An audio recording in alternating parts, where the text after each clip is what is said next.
Nós aqui em Portugal chamamos de literacia, literacia para os média ou literacia mediática, que será o que vocês chamam de letramento mediático, não é?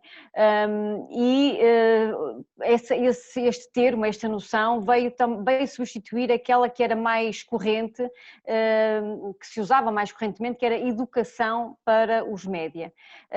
Nós por vezes usamos estes dois termos, literacia para os média e educação para os média, como sinónimos, mas na verdade, se nós formos a ver alguns autores, por exemplo, o investigador inglês David Buckingham, há aqui alguma diferença entre os dois conceitos.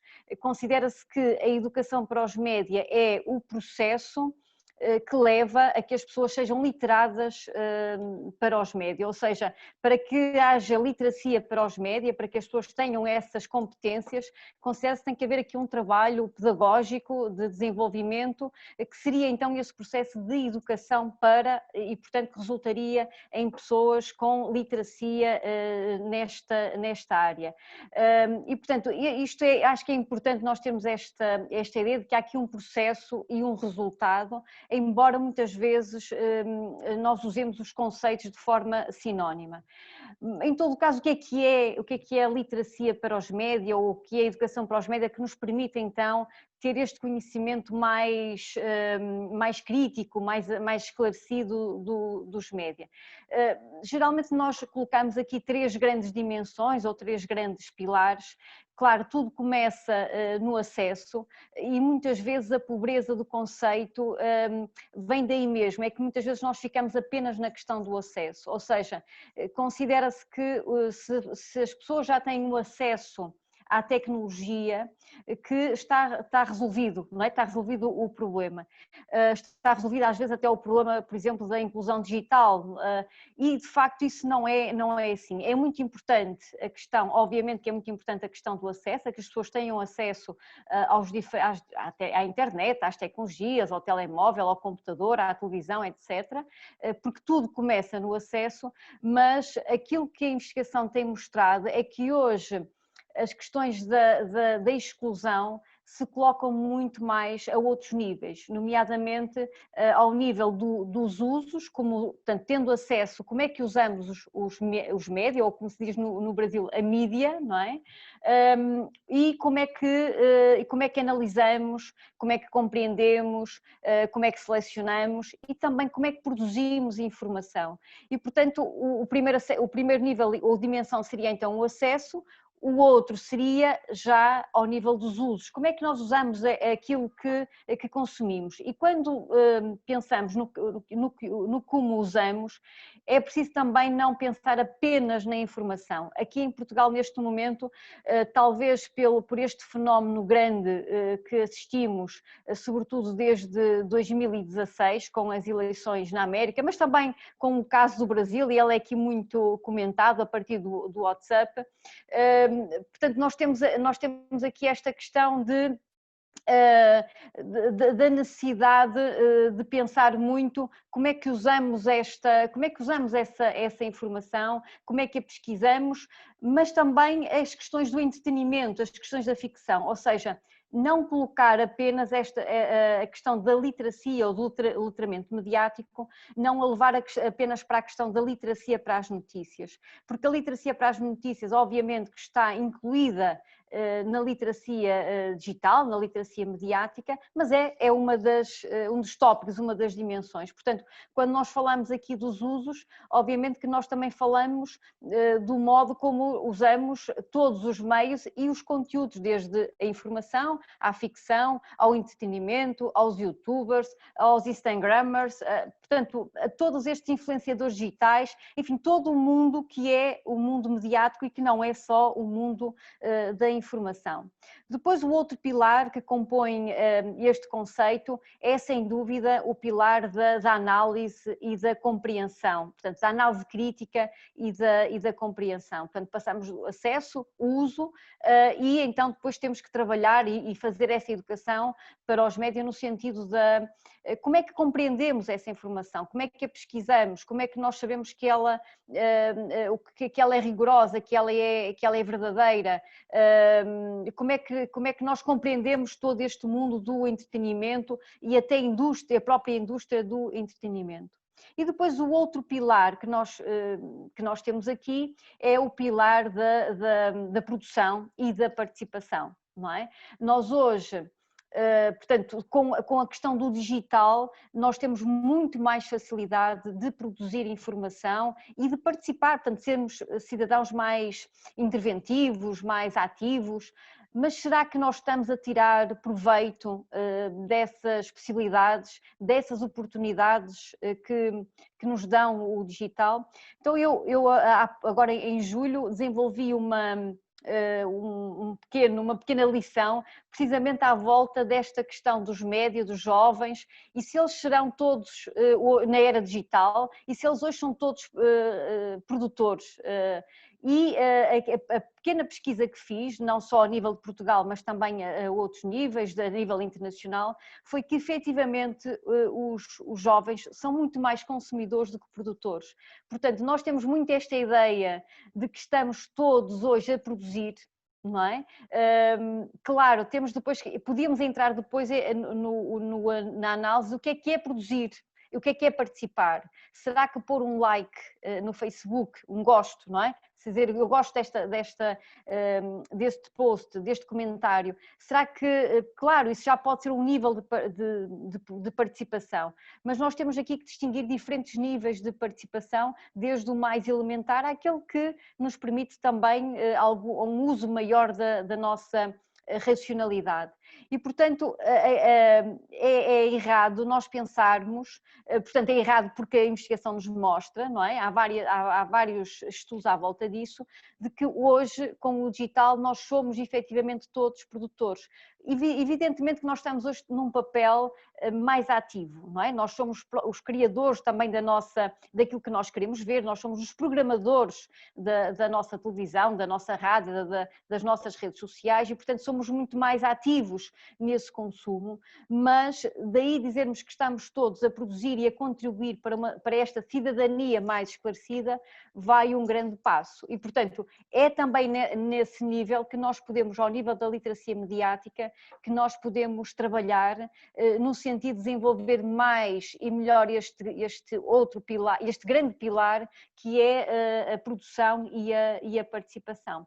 Claro que o que nós temos procurado é apostar num conceito de literacia mediática ou letramento mediático que abranja também as questões éticas de publicação no espaço público, não é? Portanto, que considera os direitos e os deveres de cada cidadão, de cada um de nós nesse espaço, como é que nós habitamos, como é que nós estamos lá. Porque muitas vezes as regras que nós temos na nossa vida, digamos assim, offline, não usamos as mesmas regras no online. Esta questão de muitas vezes nós estarmos, ou podermos estar sob anonimato, ou de podermos estar à distância, nem sempre usamos as mesmas etiquetas, as mesmas regras éticas, os mesmos padrões éticos nessa vida online. E claro que isso, o que é que isso faz? Faz com que haja uma poluição muito grande desse espaço público online que não é saudável, não é? Portanto, é muito ruidoso, é muito poluído, sobretudo porque ele não traz depois uma melhor cidadania e não sei também se nos traz também um bem-estar maior, não é? Porque o que é que nós queremos também com a literacia para os média? É de facto uma qualidade de vida melhor, um bem-estar maior para todos nós, não é? Porque é também, colocamos também aqui no centro a questão da comunicação. Ao fim e ao cabo, a comunicação é a base de tudo e muitas vezes nós pegamos na tecnologia e esquecemos do básico que é comunicar. O que é que significa comunicar? Significa pôr em comum, partilhar com o outro, significa saber escutar, saber ouvir o outro, saber escutar a sua opinião, mesmo que ela seja contrária à nossa. E aquilo que hoje acontece em termos de comunicação com as redes sociais, e cada vez mais, e provavelmente vocês também podem ter essa experiência e podemos até aqui partilhá-la, é que nós criamos as nossas bolhas, não é? Portanto, nós estamos junto de grupos que partilham os mesmos interesses, as mesmas necessidades, as mesmas opiniões e, portanto, nós nunca confrontamos, ou seja, nós nunca chegamos verdadeiramente a comunicar, porque comunicar é também saber escutar a opinião diferente, a diversidade de opiniões, para podermos confrontar com a nossa e até pensar também sobre a nossa. E quando acontece isso nas redes sociais, eu dou comigo, por exemplo, muitas vezes em grupos que estou, em que eu não concordo com aquela opinião que dezenas de pessoas estão ali a partilhar, mas às vezes eu não me atrevo a colocar lá a minha opinião, porque eu sei que no meio de dezenas de pessoas que estão todas a dizer o mesmo, que pode haver ali até alguma hostilidade no modo como a seguir eu vou ser tratada, não é?